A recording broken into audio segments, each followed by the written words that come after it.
came off of a season that we didn't go to the playoffs. And so I think there's a lot of people saying, you know, the Cowboy dynasty is gone. They hadn't had 20 years of winning at that point. So I think in '75, the Cowboys and Gil Brandt were still ahead of the league in scouting some talent. We purposely looked for players with speed, so we brought the fast guys in and then kept some played on defense and some played on offense. Dallas Cowboys, first choice, first round. Randy White, defensive end, Maryland. Baltimore had the #1 pick in the draft, and they kept coming up to Maryland, which was about a half hour away, and they were telling me, we're gonna draft you #1, Randy, we're gonna draft you #1. I had no idea I was gonna be coming to Texas.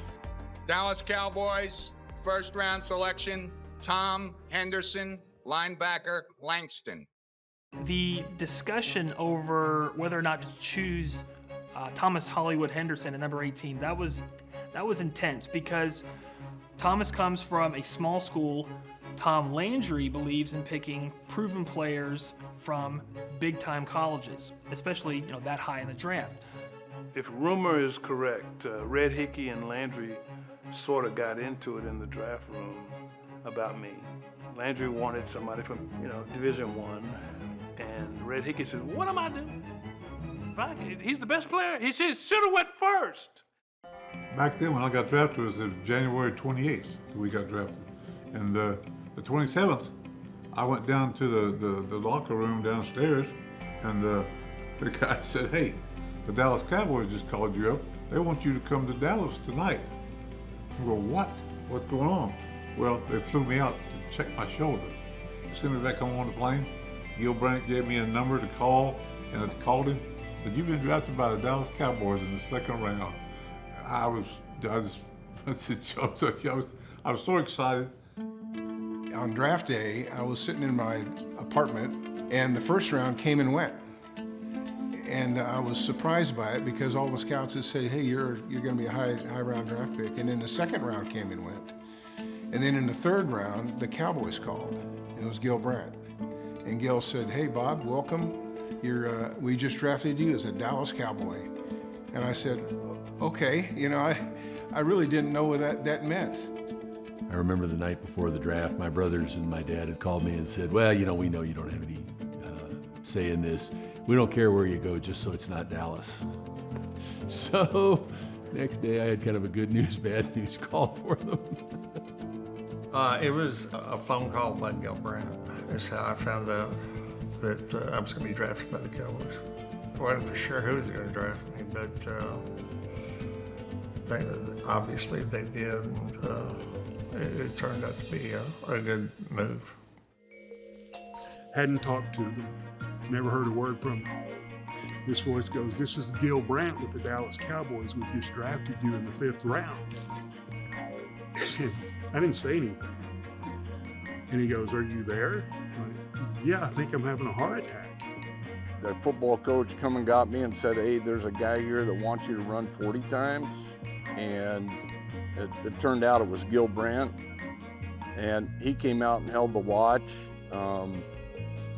I ran what I thought was 3 pretty good 40s, and he just turned around and walked out the field and never said anything. So that was my first introduction to the Dallas Cowboys. Mitch Hoops was drafted as a punter, but he considered himself an athlete. He was an all-state halfback in high school, so he thought himself a football player. Hoopty-doopty, as Burton always called him. Kind of a typical special teams guy, a little bit off center. I mean, he was a punter, for Pete's sake. What are you gonna say? I mean, actually, I didn't think I was going to get drafted, really. They had 2 days of the draft, and all of the guys who thought they were going to get drafted, everybody stayed in the dorm waiting for their call or whatever. But after the first day, I just went on back to class. So somebody came by the class and said they had drafted me. No, I didn't have any idea that they were looking to draft me at all, although Gil Brandt had told I had a somewhat called agent, and he said I'd be drafted by the 4th round, and that happened about 14 rounds later. So that was fine. It's kind of weird. The Dallas Cowboys came down, and they were looking for talent. As you know, they search everywhere for talent. Well, they went to the football coach because they wanted to see their best player. And so Zach Washowski was the one that coined the phrase. He said, the best player on this campus is not a football player.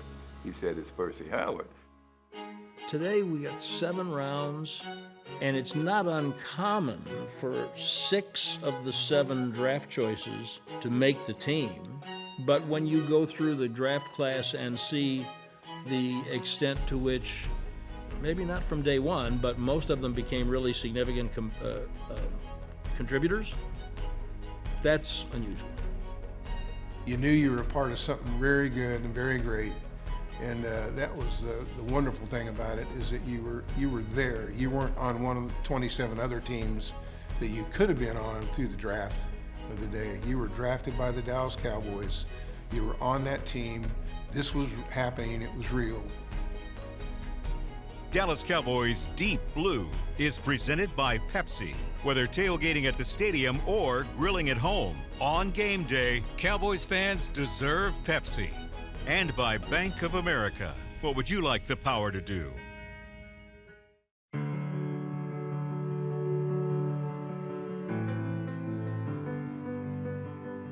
There were so many rookies. I think we had about 100. They don't have that many anymore. We had 100 in camp before the veterans get there. You look around and go, okay. Just you size up the competition.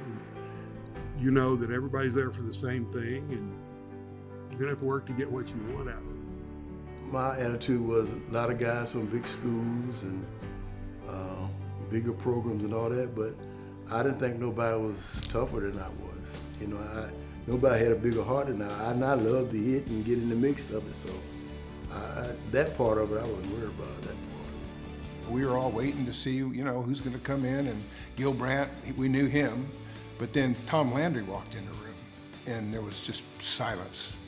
And he said, gentlemen, welcome to the Dallas Cowboys. I'm Tom Landry, and I'm the head coach. And we all looked at each other and went, wow, this is unbelievable, First thing you had to do when you got to training camp, started a mile and a half in a certain time. If you didn't make it, you had to do it until you made it. I went to the college all-stars. Randy White and I went up there, and we got there late. And we thought we were in pretty decent shape. Well, Coach Landry said, I'll run with you guys. So, here goes Randy and I, and Coach Landry were all right together.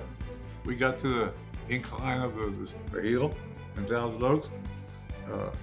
I stopped. Randy White went another 100 yards, and he stopped. Coach Landry ran all the way to the top, all the way back down, all the way back down to the end. He said, he came back, and Randy and I both were just, oh gosh. He just smiled at us a little bit. Okay, that's the way to go. That's the way to go. 10 110s. That means you run from a goal line to back of the end zone, right? And it's a round trip. It's 60 seconds. So you got to run about a 16 second, 17 second, 110 yards. And then you had to walk back really fast. And by the time you got back, they said, go again. And when you did 10 of those, you saw God, the devil, you just saw strange stuff. When they stepped on the practice field at training camp in 1975, and the pads started popping, coaches be on the other end of the field, and they're like, wow, this is serious. And these are just the rookies butting heads with each other.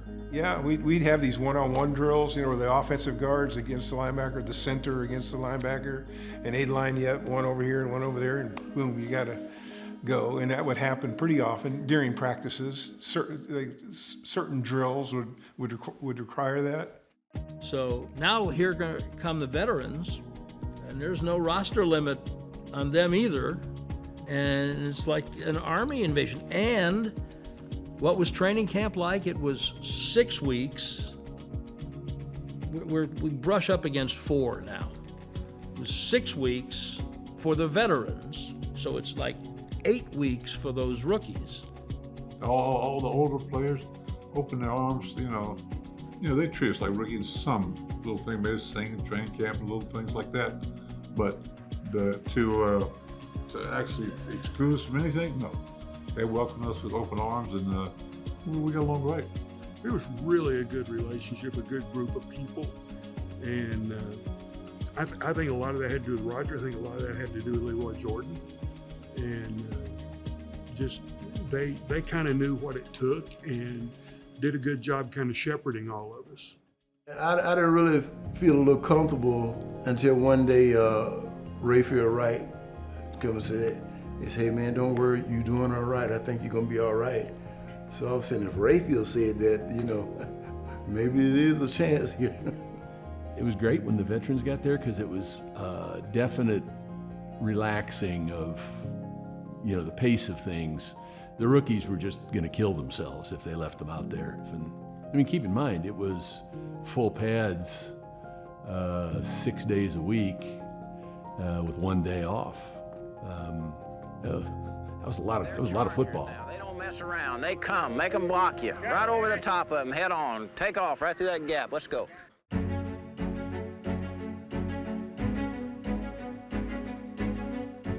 They had some of their great players were retiring. Their careers were ending. Lily Hayes, Garrison, Green. We kind of liked it because it opened up spots for us, and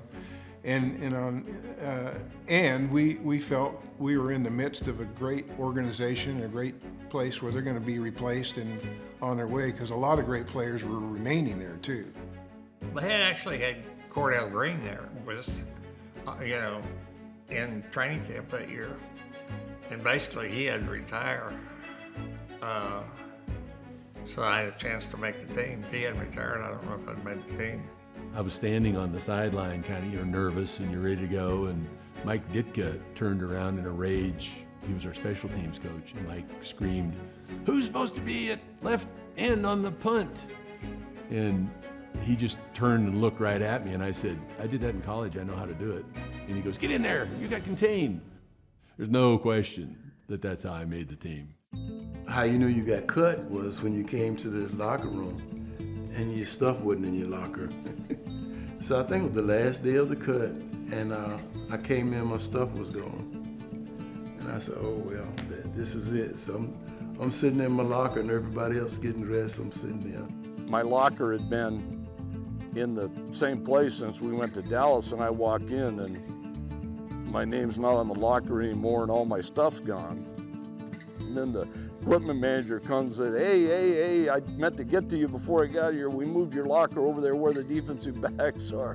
Congratulations on making the team. So it was, a little disappointing there at first, but then of course, exhilaration. So Herb's kind of sitting there in front of his locker and his equipment is in his locker, and I looked at his locker and looked at him and I said, well, if they took the equipment out of the wrong locker, because there's no way Herb didn't make the team and I did. I did ask Buck, I said, what's happening? He said, no, just hold tight a minute. I don't know. Just hold tight a minute. So I'm sitting there, everybody getting dressed, and then finally he came with a big smile. You made it, here's your stuff, so I was, the last one to get in, so. Landry stood in front of our meeting, and said, I had to let a friend go today. And he said, hey guys, we had to make some serious cuts to keep you guys. And he said something like, I hope you're worth it. We were all taken back. What? You gonna blame us for what you had to do? The very fact that 12 made it for a head coach who did not really want to play rookies makes it one of the best. It can also speak to what they had coming in. You know what, I think we had 12 guys that made that team that were fighting for their life every day. Of course, that was after Jim Zorn got cut because he had been the 13th guy. I think it was 13 of us initially, but then it got pared down to 12. After Preston Pearson was cut by the Pittsburgh Steelers and cleared waivers, Tom Landry knew, got to have somebody reliable at running back. He had liked Preston, watched him over the years with the Steelers and with the Colts, and decided to sign Pearson. That left Zorn out. So actually, it might have been the Dirty Baker's Dozen or the Baker's Dozen. Who knows what the nickname would have been had that not happened. Closed captioning is brought to you by the Texas Lottery. Cowboys scratch tickets from the Texas Lottery are here. Play today.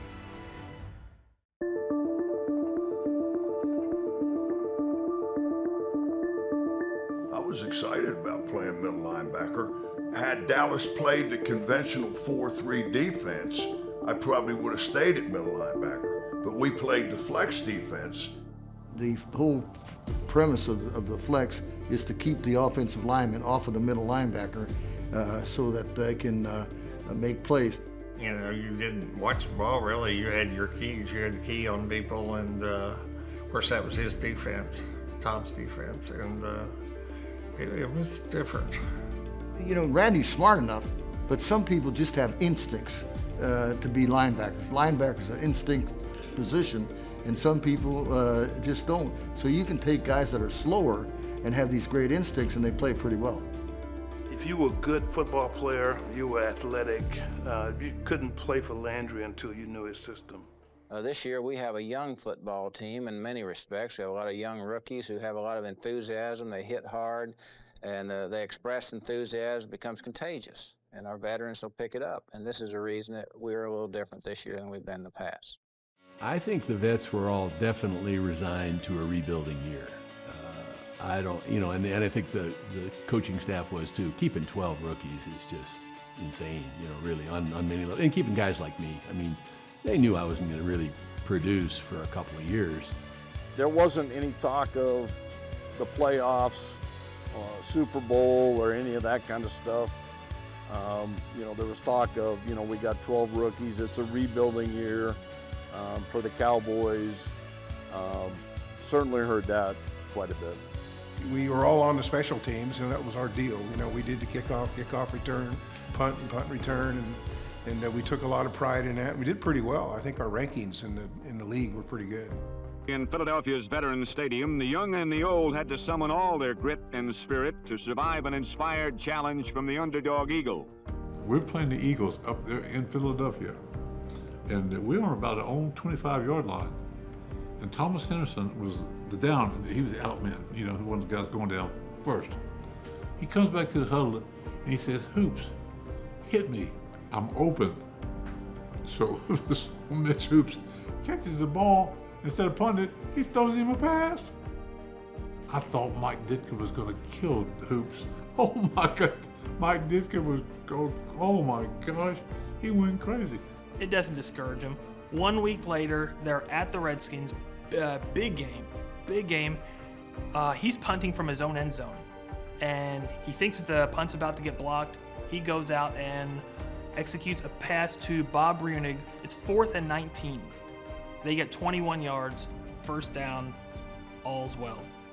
I don't know that there's ever been a better story about a punter than his rookie season was with the Cowboys. Totally unpredictable, and solid, respectable numbers as a kicker as well.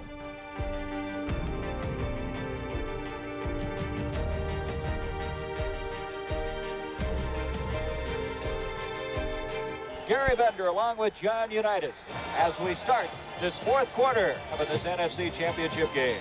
I'll tell you what, the Staubach must have been a pretty good baseball player because he'd been picked 2 or 3 of them up off the ground there from John Fitzgerald. That was another low pass. And there's another one. I don't believe it. I'm on the bench and it's cold and we're down and it's late and they all of a sudden yell at me to go get Fitz out of there. We have a change at center now. Kyle Davis has come in, a rookie from Oklahoma. Fitzgerald is out of there. Fitz's arm wasn't good. I mean, he was rolling him back, and Roger was frustrated. You could see it. The reason the Cowboys drafted Kyle Davis was because they needed a long snapper. Kyle Davis was their guy, and he did it well, very well.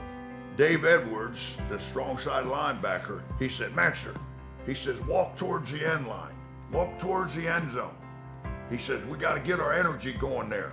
And sure enough, Roger threw that ball and Drew caught it and we scored a touchdown and win the game. So I think I had a little bit to do with that because our energy was going in the right direction. He is going for broke. Drew Pearson, he got touchdown. And I remember going down there, I was jumping on Drew and doing all that, and then I thought, oh dang, I've got to snap the extra point here because that makes it a 4-point game. We need to have this. So I had to go set the huddle and kind of calm down and start all over again.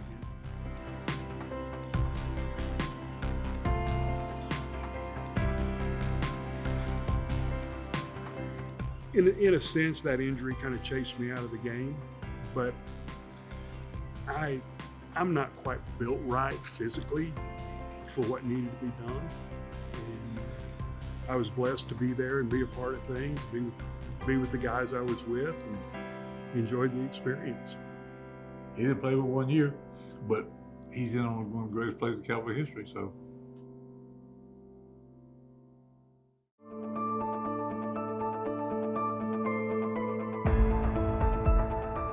The Orange Bowl is jam-packed. The temperature is 56 degrees in Miami.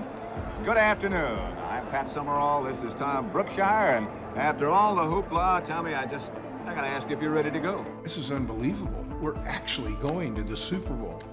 You know, how did we get here? By the time you play in the Super Bowl, you're not a rookie anymore.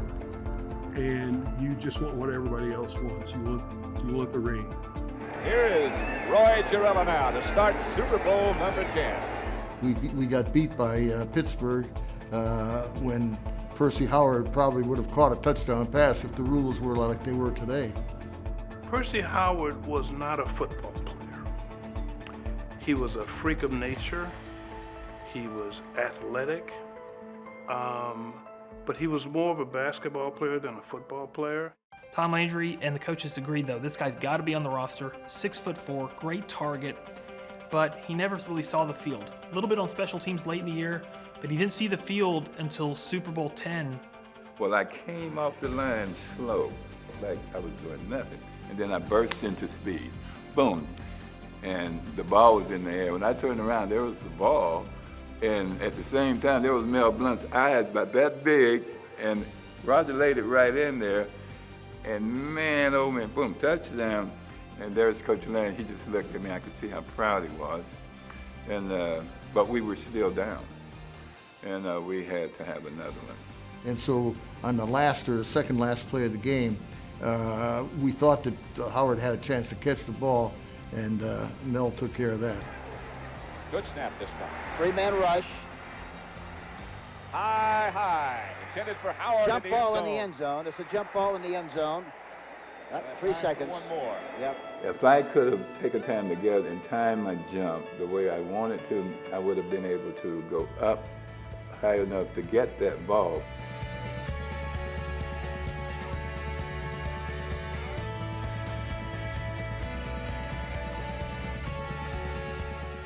If you had medicine like you had today, if this were modern times, it would have been a very simple operation. But in those days, when a guy tore a cartilage, which was today is just an overnight operation, really, they had a hard time coming back, and he tore the ligaments.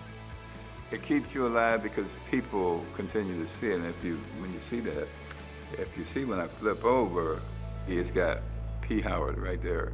That's a good thing.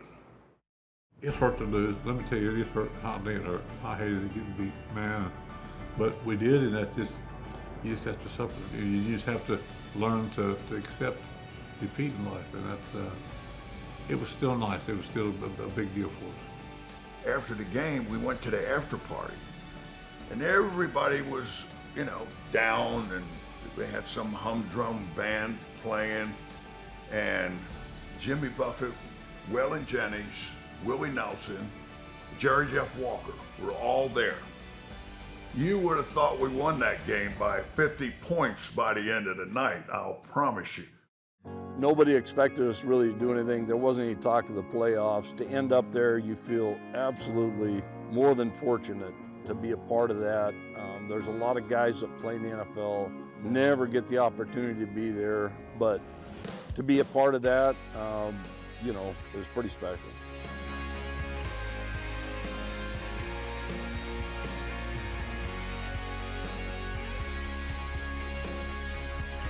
That's kind of when I went from the penthouse to the shit house in one phone call. all of our joking around all season long in the locker room before the games, came to reality. Standing joke was, if you don't start playing better, you're going to end up in Tampa. Or if you don't start playing better, you end up in Seattle.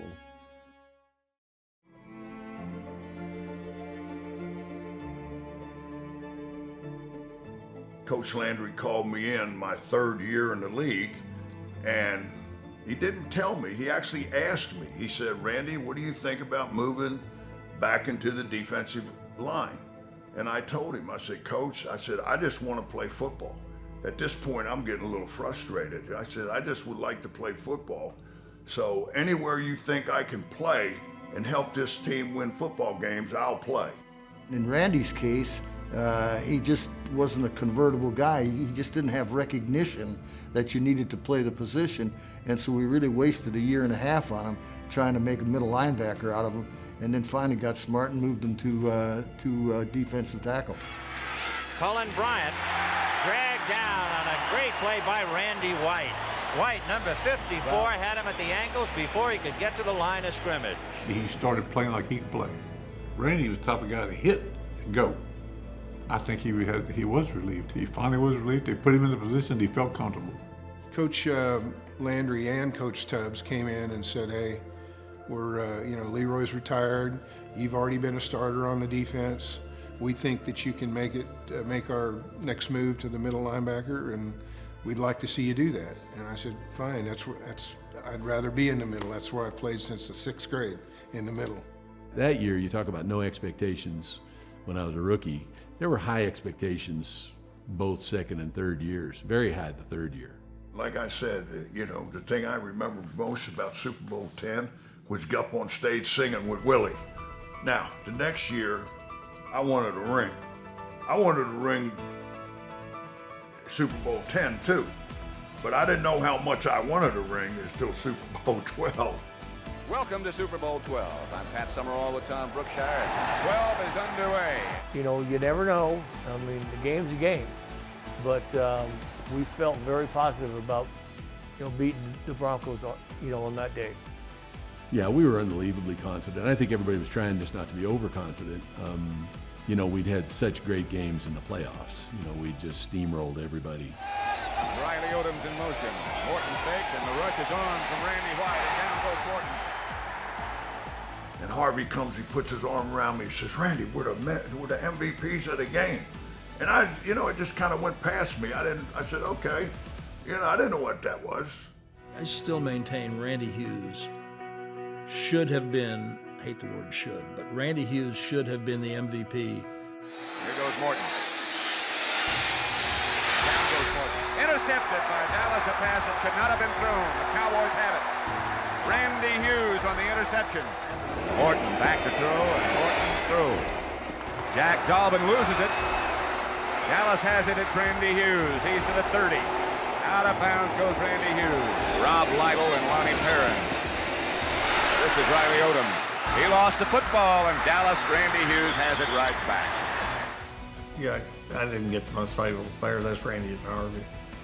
But I didn't get the game bell from Coach Landry. But would you rather have a media award, or would you rather have Tom Landry stand in the locker room after you've done what you've done and say you get the game ball? I think most players would take that. Well, it was kind of justification. It felt like you had really contributed to the team. And I'm just glad to get it. Glad we won.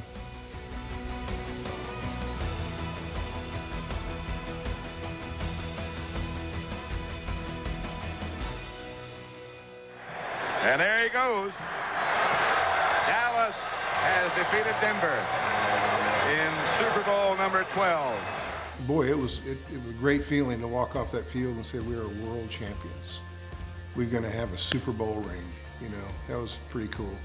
Like a peacock, man. I was proud. It was a great honor to get to be chosen the MVP, but it wasn't the most exciting thing that I was expecting. Winning the Super Bowl was the most important thing, and getting a Super Bowl ring. We're world champion! World champion! World We came back, they had a big parade for us and stuff in downtown Dallas. It was 35 degrees and the wind was blowing about 30 miles an hour. It was cold. It was freezing cold. Oh man, it was cold that day. But hey, it don't make any difference when you're world champions. Who cares? It was nice.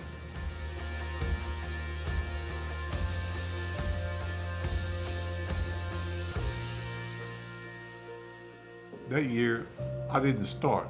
I played on special teams, and so I didn't get to play the whole game.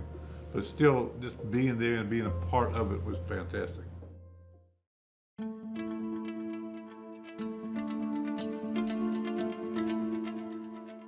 Herb was the best offensive lineman we had through the entire time I played. There was no question about it. Herb was just head and shoulders above.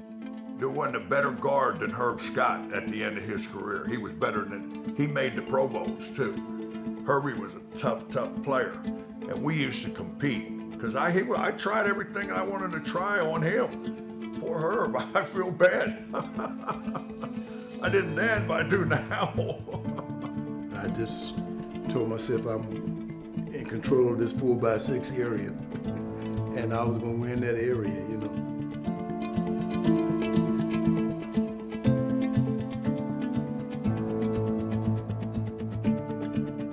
Yeah, it was a good time, and everybody was used to winning, and they just didn't accept nothing lower than that. And there, you know, for just the city of Dallas, there's a lot of expectation. You went into a restaurant. I mean, I'm 25 years old, and 5 people come over and want your autograph, and you know, you got to learn how to manage that and appropriately. We were pretty high on ourselves too. You know, we had a lot of fans that adored us, and kind of made us feel good. It was great. He'll throw now. Fakes the screen, flips it out to Scott Laidlaw. There's a block miss, but Scott gets loose to the 40, 35, the 30. What a play as it develops. Still running to the 25, the 20, the 10, the 5. Touchdown, Laidlaw. Scott was a versatile running back. He was not only a good blocker, but he was a good pass receiver. Roger used Laidlaw a lot. Yeah, I thought he was a really good player, and I thought he was this niche. He could have played for 13 years. He was really fast, really strong, ran great routes, super hands. I mean, he was the full deal. Well, 78 was, I guess I can say it was my year. Is that, I did, Newhouse got hurt, and then, so I had to play. And I wanted to play.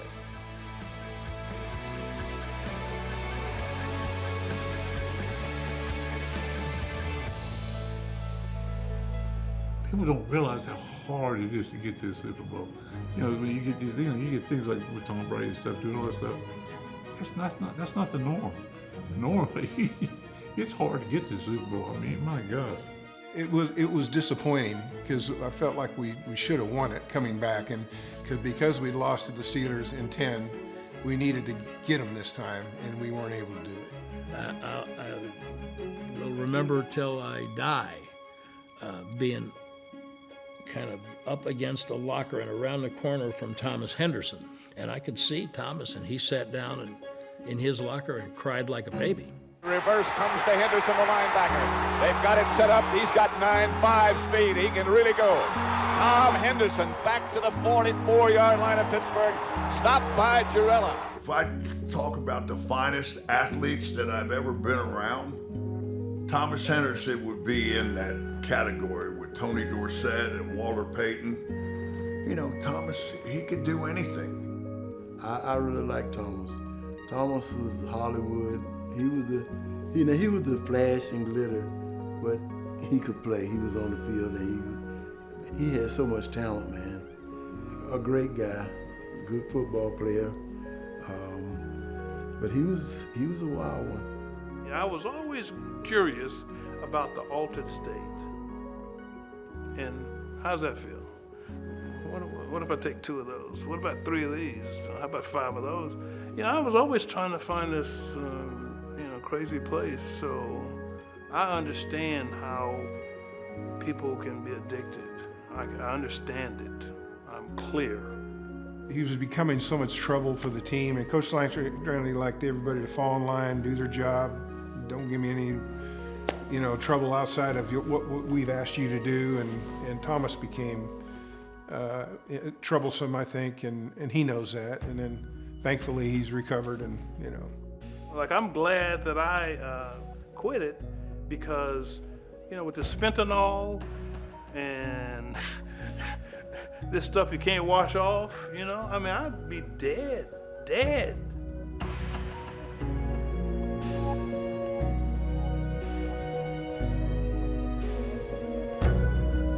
For someone who got as far off the path as he did, I think it's highly admirable. My hat's off to him. I'm proud to call him a friend.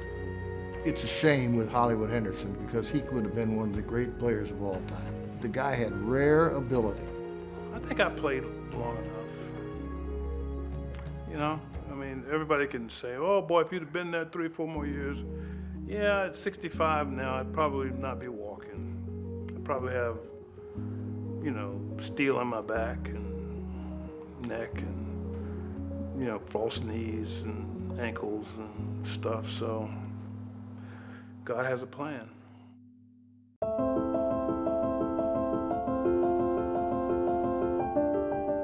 We went to 3 Super Bowls our first 4 years.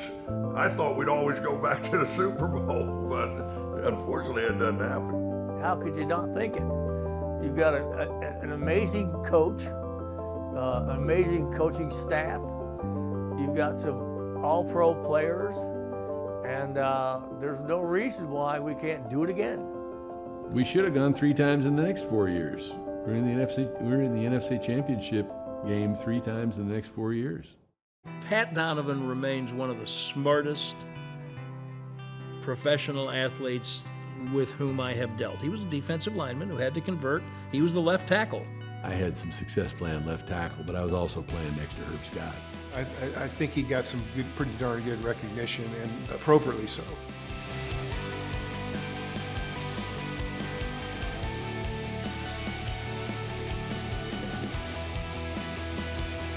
We had a lot of guys going to the Pro Bowl those years.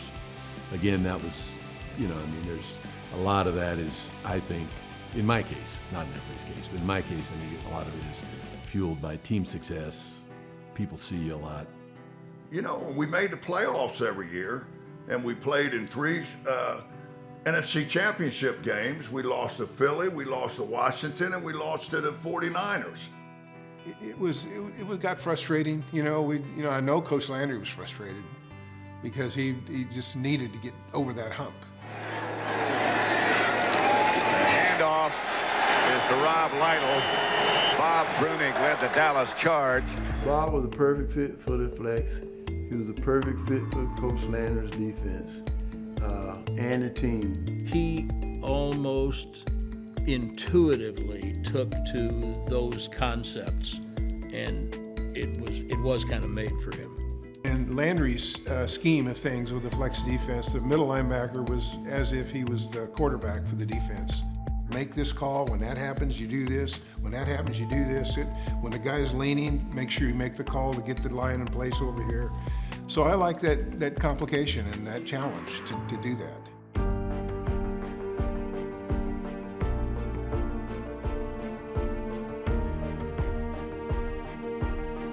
I didn't want to see them all go. I wanted them to stay with me. But a lot of great guys on the team, but I wish they would have stayed. Hard on a draw to Metcalf, looking for running room, and he is dragged down behind, and he is picked up by Randy White. He never talked much. On the sidelines, you see him just staring across the field, looking at the guy that he wants to beat. He was an awesome player. When we are on the football field, it don't matter who you are. I was going to go full speed. I didn't lighten up on anybody. Once he got going, he was a perennial All-Pro, and he was a true Hall of Famer. That's what he was.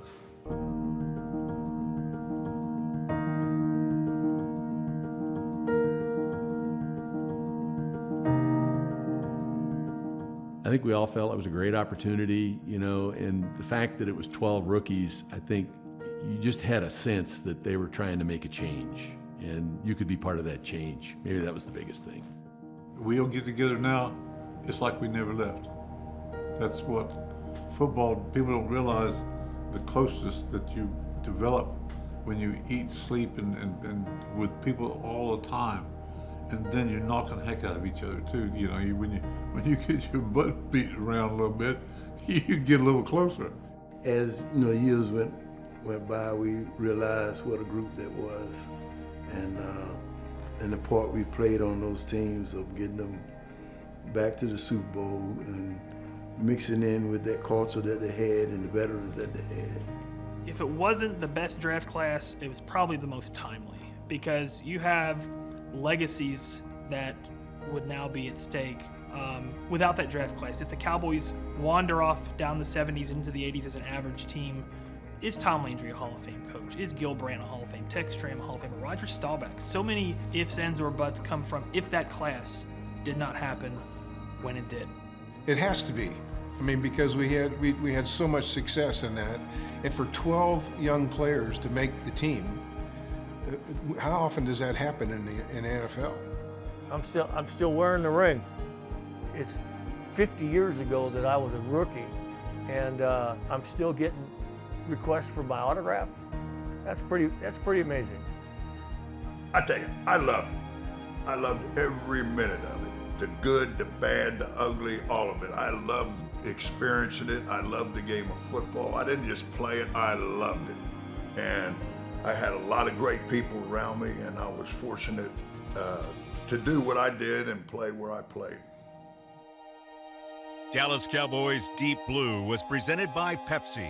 Whether tailgating at the stadium or grilling at home, on game day, Cowboys fans deserve Pepsi. And by Bank of America. What would you like the power to do? I know when first made the team and he was getting fitted for the helmets for the season, and I was trying on this helmet. It was really too tight for me. And Buck said, "Oh yeah, Bob Lilly wore that helmet." I said, "Oh yeah, it's okay." I put it back on. Even though it was too tight for me, but I still put it. I said, "I'll take this one." And had headaches for days, but I kept that helmet because he said Bob Lilly wore that helmet.